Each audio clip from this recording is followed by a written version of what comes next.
Good morning. I'm the Reverend Kent McCusick, the minister serving this fellowship. My pronouns are he and him.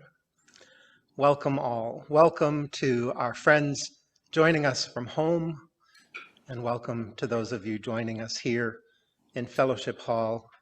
It's a beautiful day to start the day, whether you're sitting at home comfy in your whatever you're wearing this morning with a cup of coffee, or sitting in community from home or in Fellowship Hall.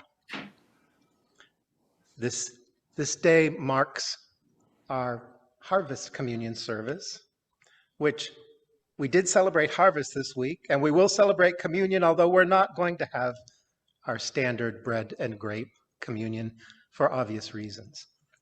But we have something that we will share together. If you're joining us through Zoom from home today, we recommend that you set your viewing to speaker mode to have a better experience of the service. Until later, I'll have some instructions for you. And also to please mute your microphone. Thank you for pre-registering to be here this morning. That extra step of coming together is just another way that we protect each other during these uncertain times of everything that's going on in the world. It's great to see you here and at home.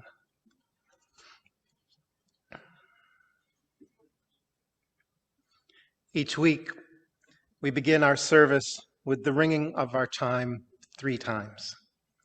Once to wake the chime, once to open our minds, and once to open our hearts.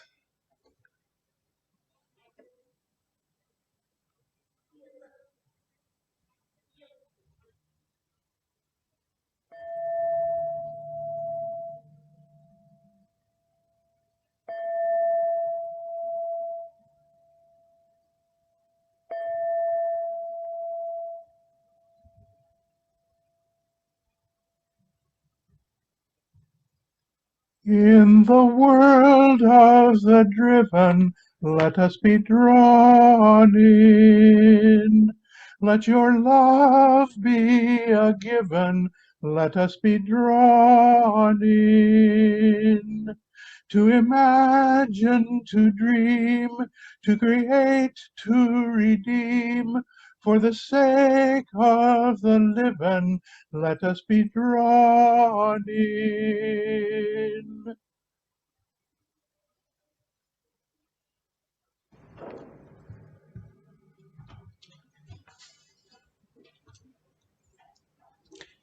A symbolic flame burns at the top of the beautiful twin Kopiafas in Torretfalva and in Ames.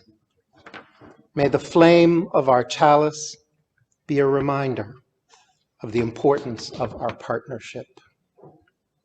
Together in Iowa and in Transylvania, we give thanks for our partnership and love, for bread that nourishes us, for water, the source of all life, for flowers of remembrance and of new life, and for those who have protected and continue to protect the earth and religious freedom. We are so blessed. Our opening song this morning is "We Give Thanks." The lyrics will be on your screen. Sing loud and sing clear. For those in Fellowship Hall, please feel free to hum quietly.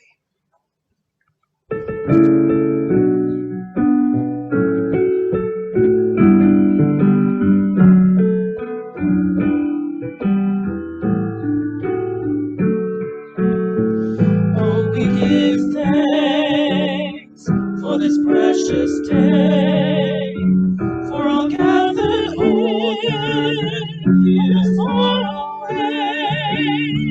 for this time we share with love and care. Oh, we give thanks for this precious day.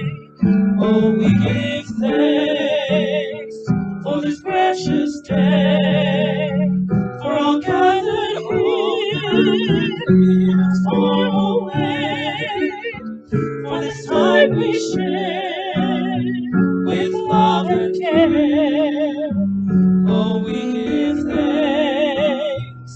for this precious day.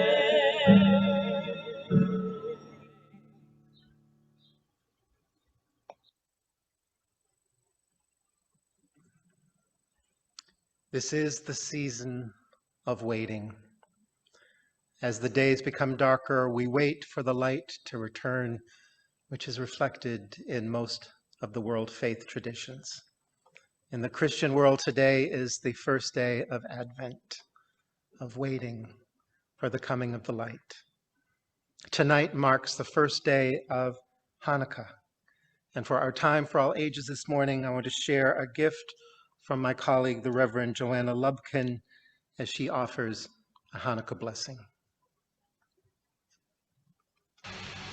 Good morning. My name is Reverend Joanna Lubkin, coming to you from Boston with some greetings for Hanukkah, which begins tonight at sundown. It's a little early on the secular calendar this year, and so the holiday falls before the winter solstice, when the nights are still getting longer instead of shorter. It's made me think of this teaching from the Talmud, a legend that the rabbis tell about Adam, the first person. And I learned this from my friend and colleague, Rabbi Miriam Farber. So the rabbis of the Talmud imagine Adam, the first person, in the Garden of Eden. And Adam notices that the days are getting shorter and darker as the very first winter solstice appears. Adam is absolutely terrified that the world is ending and his death is imminent. And so he fasts and he prays for 8 days. After the solstice passed, the days gradually got longer, and bit by bit, the light came back. Adam was so relieved as he realized that the coming and going of darkness was simply part of how the world worked. And the following year, he celebrated and feasted for 8 days. This story speaks to our shared human need for light, feasting, and celebrations at this time of year. In all of the ways that we may celebrate over these next few weeks, whether it's a celebration that you grew up with, sharing in the rituals of a loved one or someone else in your congregation, or creating a brand new tradition of your own, may it bring more light into a world that so desperately needs it. Now, traditionally, Jewish families like my own wouldn't light their Chanukiah, their Hanukkah menorah, until after sundown, but I want to share the tradition with you. So I'll sing the blessings with God's name slightly altered so that we save the actual blessings for when Hanukkah starts. You're invited to sing along with me in Hebrew if you'd like. The words will be on your screen. And then we can say together the English translation of the blessings.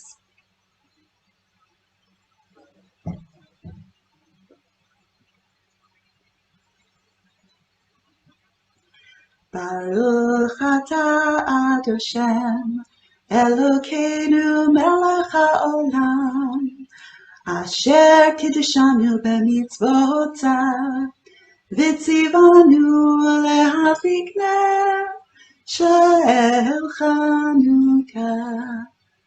Baruch atah Hashem, Elokeinu melech haolam, she'asa nisim lavotenu bayamim hahem b'azman hazeh.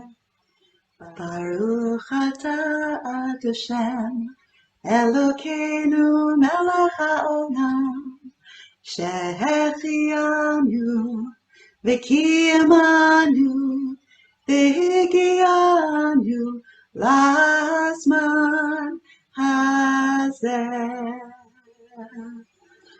Amen.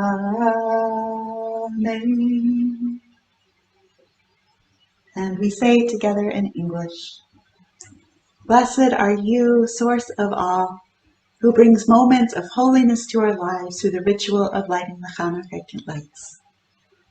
Blessed are you, source of all, who brings our attention to miracles from ages past to this very moment. Blessed are you, source of all, who has given us life, sustained us, and brought us to this very moment. And let us say, Amen. Happy Hanukkah, happy holiday season to you all in all of the ways that you celebrate.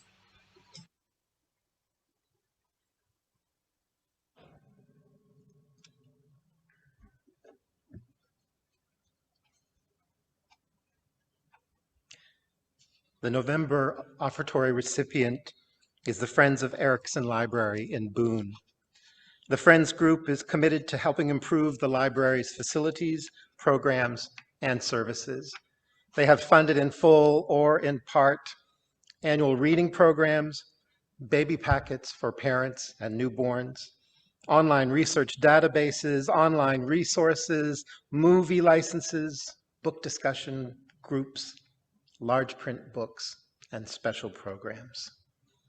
Thank you for making your gift to this important library, as all libraries are important. At the end of the service, if you'd go to the UUFA webpage, look for the Giving tab. This is where you can give a gift online or in Fellowship Hall. There's a basket to the left of the door as you leave, if you prefer to leave a check or some cash. Thank you for your generosity.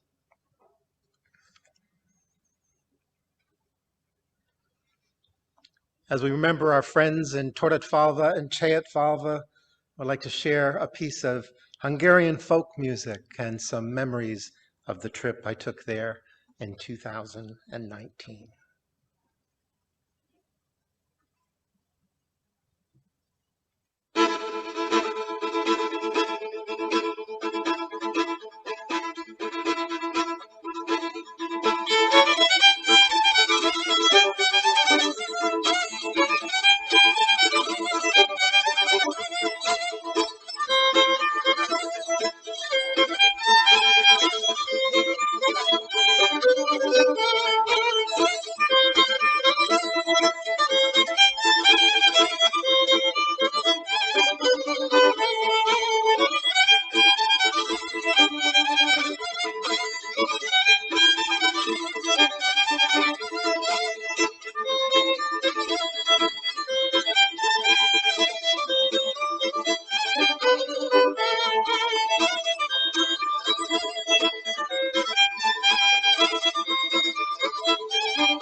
Reverend Loyosh and Tundi and our friends in Toratfalva and Chayatfalva sent Thanksgiving greetings on Thursday, expressing their love for all of us and appreciation for our partnership, especially during this last year of financial hardship, when you stepped forward and allowed them to continue programming for feeding the elderly and the sick in their community. They're recovering well from COVID and still grieving the loss of his father. Jan Cook got a surprise when she came to the service this morning, and I said, "You're doing a reading this morning." And she said, "I am." And here she is. Good morning, everyone. I'm Jan Cook, and our reading for today is a Harvest Time Prayer by Max Coots.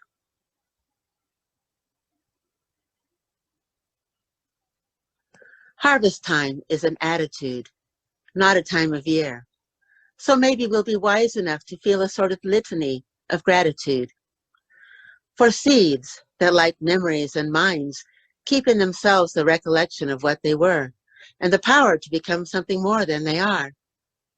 For soil, that accumulation of lives piled up by death that gives new life. For the justice of the earth, that gave me about as many weeds and wilt and scab and bugs as vegetables, but in the end gave me enough for what I need. For hands, those miracles on the ends of my arms that let me tend my vegetables and pull my weeds, and for mind enough to know the difference between the two.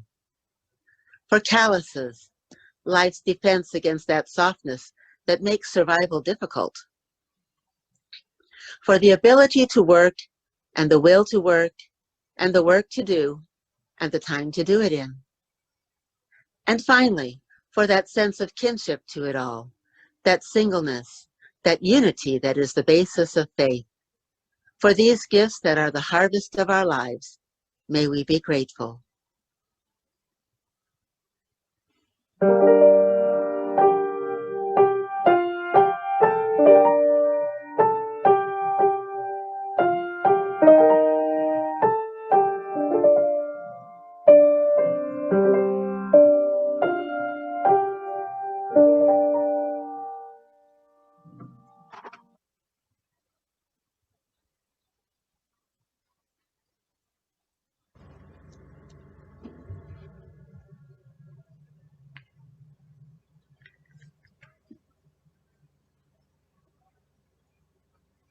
Each week, we take time in our service to share milestones, significant things that are happening in our lives that bring us joy or challenge or gratitude.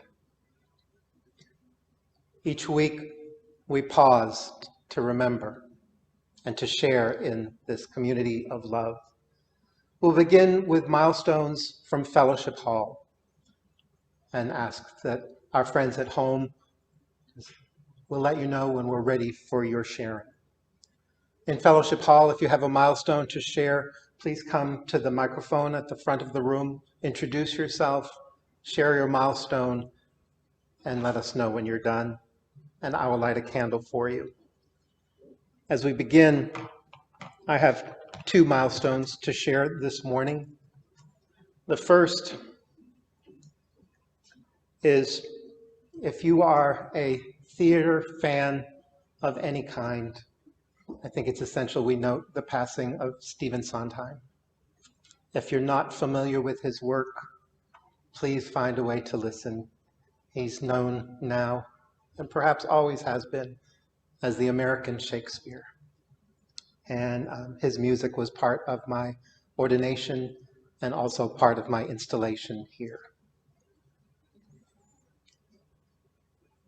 The second candle I'd like to share is a candle of great joy that we're all familiar with. Member Jennifer Killian, who is a doctor at McFarland Clinic. Jennifer has been awarded the 2021 Trusted Choice Founders Award at the hospital, which is significant not just for the wonderful care that she gives to people, but also of her commitment at a national level of doing research on COVID, which has resulted in opportunities for treatment and care to be available in our community, which would not have been available otherwise. There's a wonderful video that it'll be in the email this week. And I think what I learned from her near the end of the video, and I'm paraphrasing, she says, I needed to do something to move my anger for what wasn't being done to hope. Thank you, Jennifer. Congratulations. We're so proud of you and love you.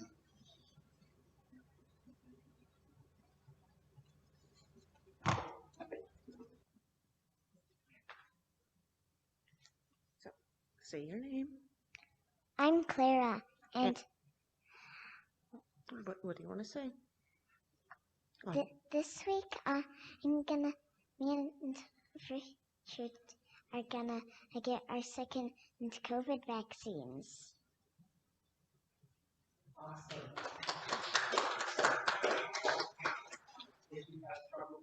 Getting her second COVID vaccine. Hooray!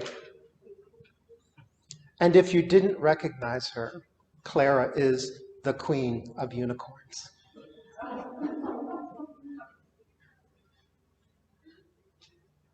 Hi, my name is Alan Miller, and you probably heard that my mother Lotus passed away 24 October. I could spend many hours talking, but I'll just leave it at that for now. I think most people are aware of her and her great contributions to the fellowship. Thank you.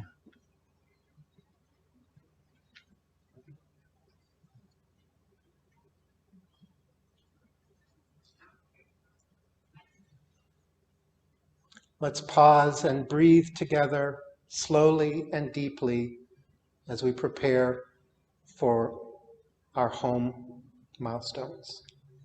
Breathe deeply and slowly together and breathe out.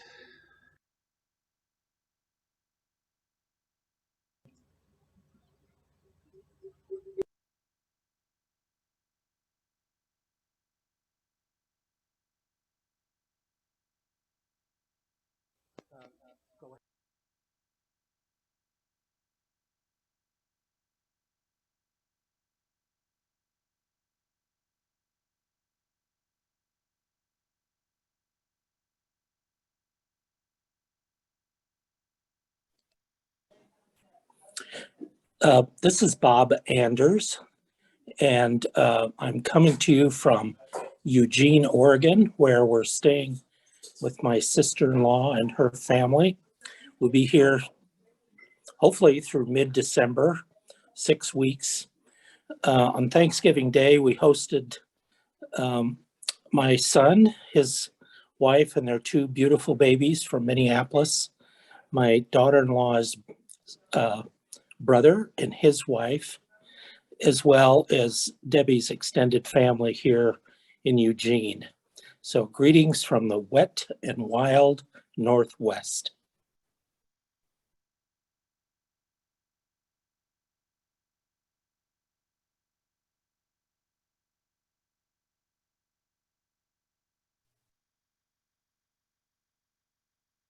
I'm Irv Kloss, and I'd like to say that I spent a wonderful Thanksgiving with my son and daughters in Minneapolis.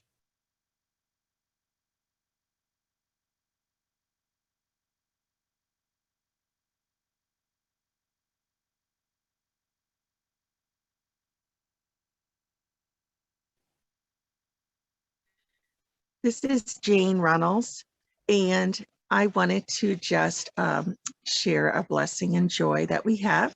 We are in sunny Arizona now after traveling since September, and I got to spend Thanksgiving for the first time in 5 years with my sister Luann down here and her significant other Steve, and we are having a nice time and enjoying the beautiful weather and a swim in the pool here every day.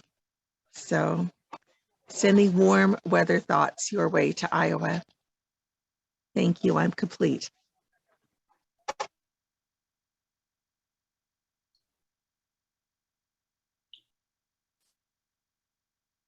This is Joan White, and I would like to light a candle for Lynn Fawcett, a member of our fellowship who passed away August of 2020, and there was the lovely memorial service held for her yesterday, and that was a wonderful tribute by her family and her friends.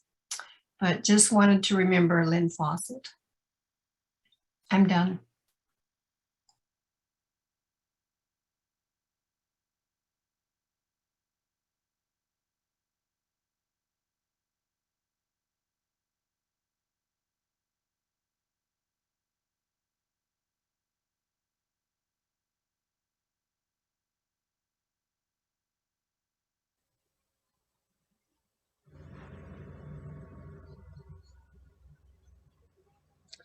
The last candle is lit for those joys, concerns. Did you have a milestone to share?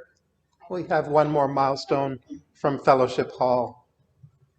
Thank you. I'm not used to the routine here. So I came with my friend Lisa, and I'm Roger and Kay's daughter, and I just wanted a burger, and I wanted to put out, they couldn't be here because convalescing, my mom's convalescing from an illness. And so that's what I'd like the candle for. We're still adjusting to everything too. So welcome. Give Kay and Roger our best.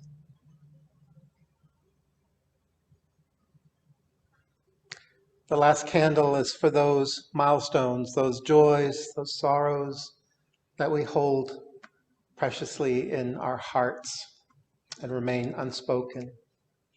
Whatever brought you here today from home or into this room, know that on this journey of community, on this journey of love, no one ever needs to be alone. It's good to be together, and you are loved. Let's share a moment of silence together.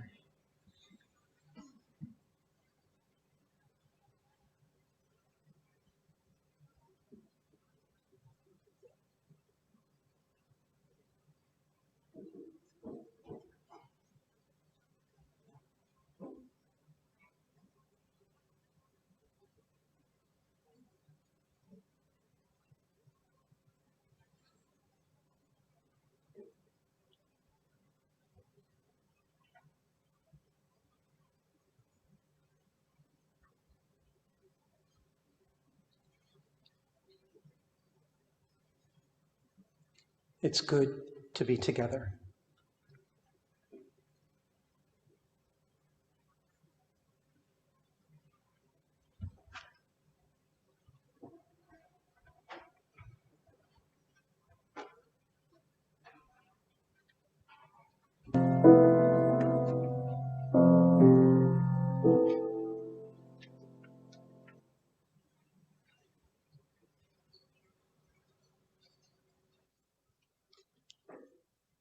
Good morning. I'm Sarah Carlson from the Sunday Services Committee. Our reading this morning is by Anne Hillman. We are all on a journey. We are all on a journey together to the center of the universe. Look deep into yourself, into another. It is to a center which is everywhere. That is our holy journey. First, you need only look. Notice and honor the radiance of everything about you. Play in this universe. Tend all these shining things around you. The smallest plant, the creatures and objects in your care. Be gentle and nurture. Listen. as we experience and accept all that we really are. We grow in care. We begin to embrace others as ourselves and learn to live as one among many.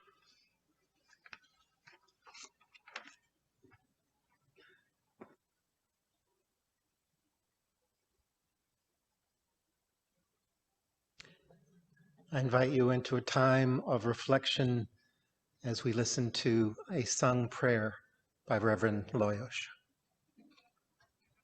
Sorsot hagyd az Úrra, s bízzál híven, bátran lépj az útra, melyen ő viszem.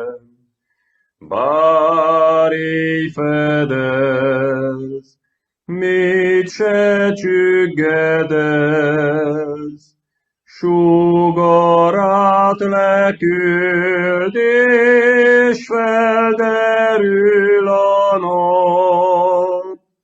Jó kedvben búban, ott van veled, fényben és borúban, jó Istenet.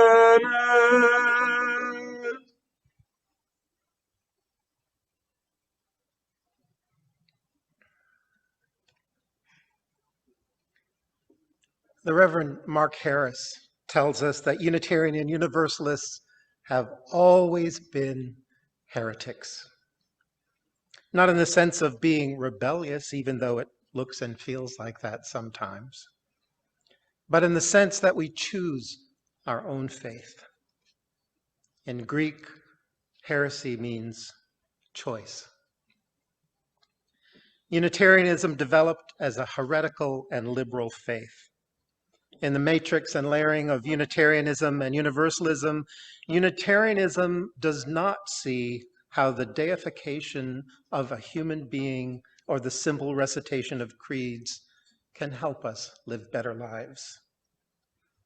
The Transylvanian Unitarians still believe that we must follow the teachings of Jesus, not worship him.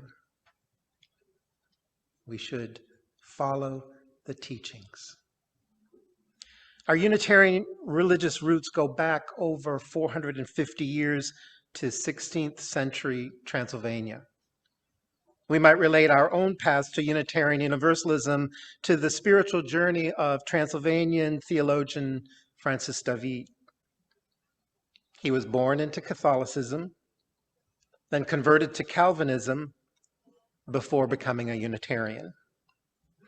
And once there, he converted the king and much of the population to his heretical theology, a theology that rejected the Trinity, embraced the oneness of God, and believed in the humanness and humanity of Jesus. Reason, tolerance, and freedom of conscience are foundational pillars of this faith, then and now. As Unitarian Universalist seekers, we share many of these values. Today, despite centuries of persecution, there are still some 50,000 Unitarians living in the Transylvanian region of Romania. The villages, towns, and cities are set in lovely, hilly, and forested landscape. The people open their hearts and homes to their partners in faith from across the ocean. People from this fellowship have visited, some more than once. It is my hope that we can make another pilgrimage of partnership, love, and faith to be with our friends in Torretfalva. Many Unitarian families still farm the land that has been passed down from generations. They still struggle to recover from the effects of fascism, Nazism, and over 40 years of an oppressive communist government. And now, they still struggle to make sense of Romania as part of the European Union with all of its standards and regulations, not to mention the last 2 years of pandemic. Through it all, their Unitarian faith has sustained them and given them hope. The Transylvanian Unitarians celebrate Thanksgiving on the last Sunday in September. We observed Thanksgiving 3 days ago. And today we celebrate together to honor our partnership, to hold our faraway friends in our hearts, and to join them in the spirit of love, community, freedom, and hope. Reverend Loyosh has described the significance of God and thankfulness in their Thanksgiving practices. As farmers, they celebrate the connections between land, life, and God. They have communion 4 times a year, and it has a special role at Thanksgiving.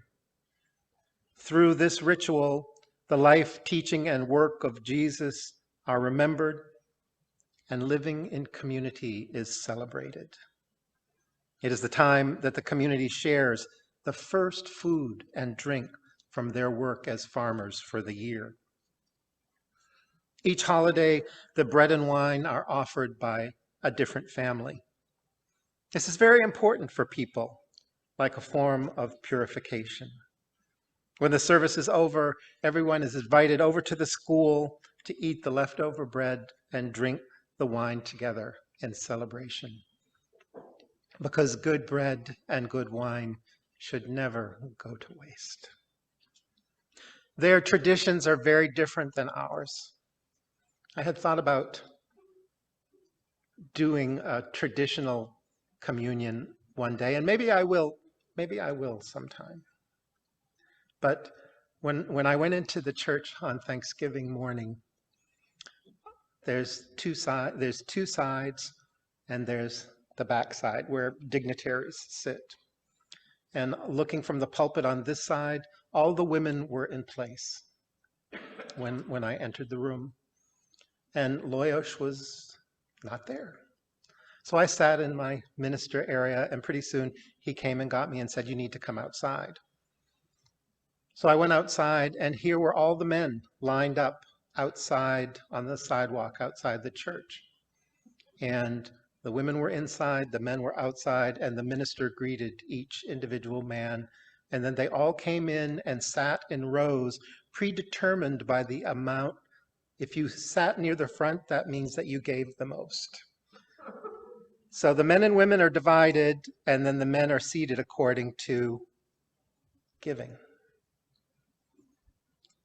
I won't do this.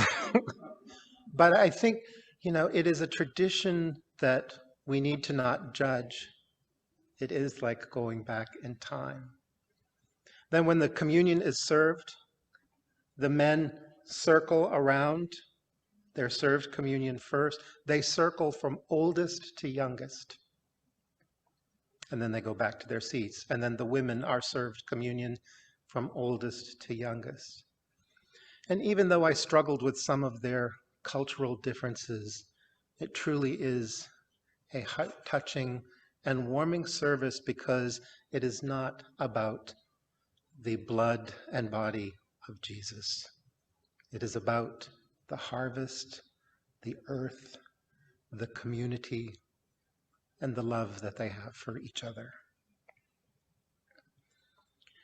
While the pandemic prevents us from sharing bread and grapes this year, we share their ritual and celebration in this gathering of a communion of souls, here and at home. We give thanks for this precious day, for those gathered here and those far away. We have come together, this communion of souls, reaching out to each other, seeking to hold our understandings of the mysteries of life in this community of many beliefs. We celebrate the earth and each other. At home, I invite you to change your view from speaker to gallery view to be able to see as many faces as possible. Please leave your microphones muted or someone will get a solo view during the whole thing. Change to speaker view so you can see as many faces as possible. In Fellowship Hall, I invite you to rise in body and or spirit and look slowly around the room, looking into each other's faces. As you look around the room at home or in Fellowship Hall, look deeply into faces in silence. Look deeply into the eyes of those who are with you. This is a silent expression of our interconnectedness, one by one with each other and with the ancestors who have gone before us. Look deep into yourself, into another. It is to a center, which is everywhere, as we experience and accept all that we really are.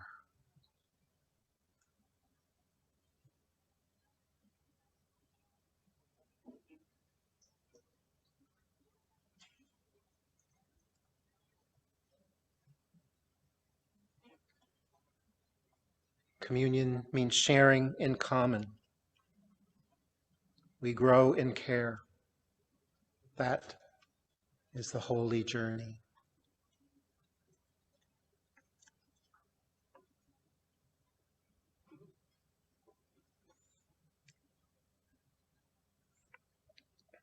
I can see our friends at home on my monitor. Can you show them on our friends at home on our fellowship monitor?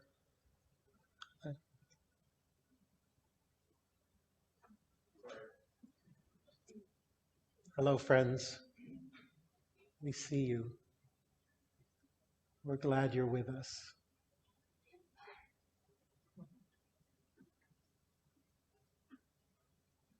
We're waving back.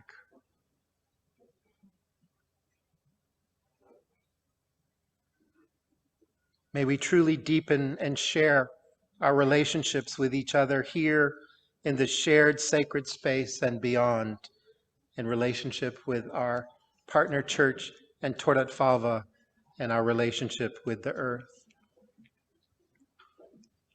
Thank you for participating in this ritual of communion of souls. In the name of all that is holy, may the sweetness and sacredness of this moment connect us in thankfulness, compassion, love, and hope. Amen. Blessed be.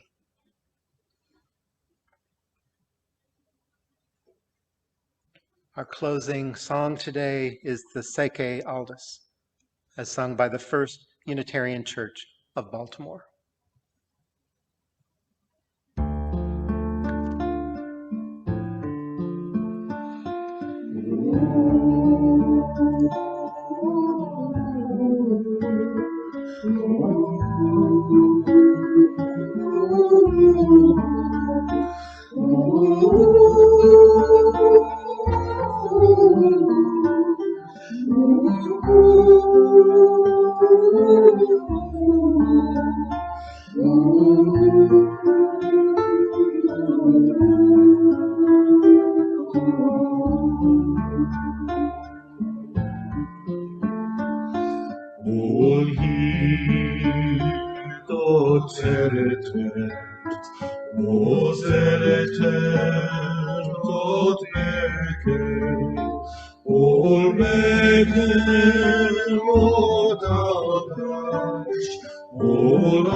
Where there is peace, there is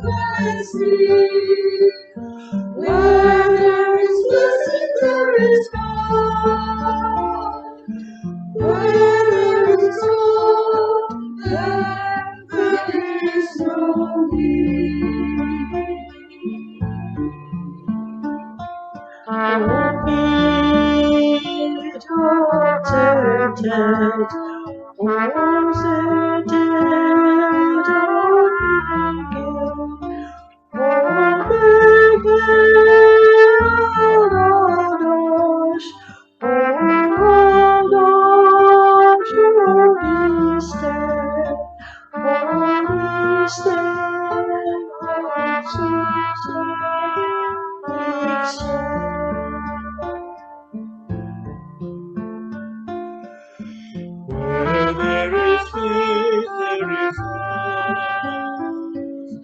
Where there is love, there is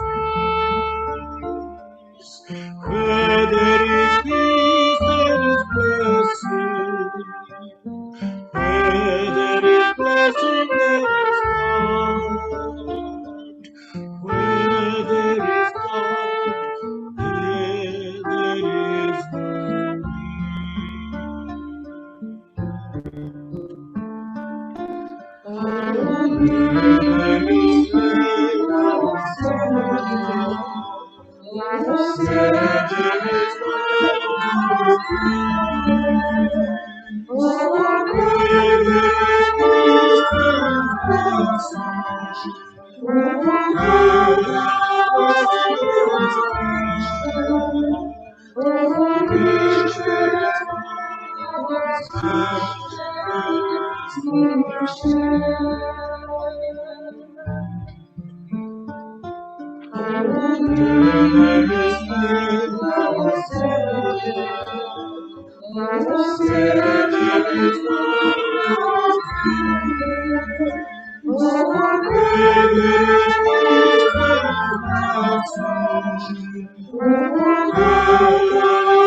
I extinguish the chalice this morning with words by UU Minister Jacob Trapp. The simplest of sacraments, simply to be and to let things be as they speak wordlessly from the mystery of what they are. Simply to say a silent yes to the hillside flowers, to the trees we walk under. To pass from one person to another a morsel of bread, an answering yes. This is the simplest and quietest of sacraments.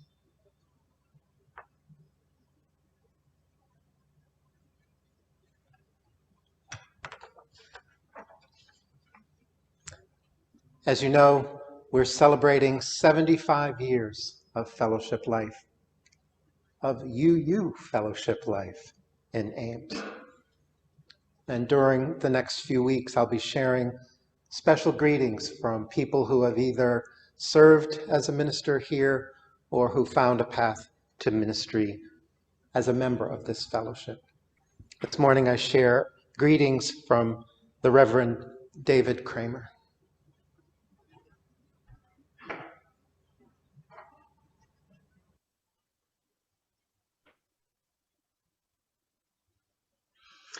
As the editor of the local newspaper, attending a Unitarian Universalist congregation is not always easy. My name is Reverend David Kramer, and I serve our congregation in Waukesha, Wisconsin. My family and I attended the Unitarian Universalist Fellowship of Ames from 2000 to 2008, when I served as editor of the Ames Tribune. During that time, I often would show up at church seeking only a little rest and respite, only to be jumped by someone who wanted to talk about some damn thing or another that had been in the newspaper that week. Instead of a retreat, church pushed me back into the world, which is, of course, how we do it. This is not a faith of escape and denial. It is a faith of affirmation and engagement. Two of the people who often buttonholed me were Mary Richards and Mary Sawyer, with whom I credit my call to ministry. Here's the story. In those days, I paddled a lot as well, canoes and kayaks. And on a late spring day, the Marys and I joined a group of other paddlers from Iowa on the upper Iowa River. It was an idyllic day with blue skies and rippling water. And after the float, on the way back to Ames, bombing down gravel roads in the truck, Mary Sawyer and I soared into a conversation of life and choices and possibilities. And at one point, Mary asked if I had ever thought of doing something other than working for newspapers. I told her at the time that journalism had been a good career for me. It allowed me to write and to talk with people, and I think to make a difference in the community. I was proud to work in an occupation that served such a critical role in a democratic society. And at the same time, journalism had never completely defined me, and so, yes, I could think about doing something else. Oh, she says, ever think about becoming a minister? And that was it. No lightning bolt. Scriptures did not lay themselves out before me. I did not achieve enlightenment underneath a banyan tree. Someone merely spoke the words, and that began to make it real. I am so grateful for our time in Ames, for the changes that came to my life and to those around me.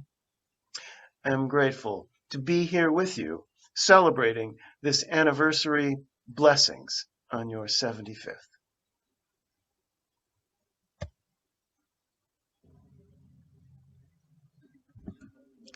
It's been a real pleasure getting to know people who started their professional careers in ministry here.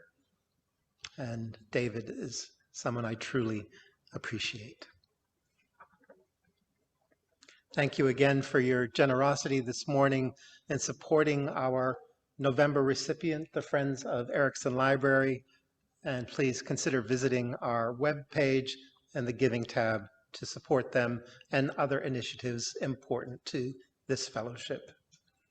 Thank you for everyone who participated in the service this morning to make it possible.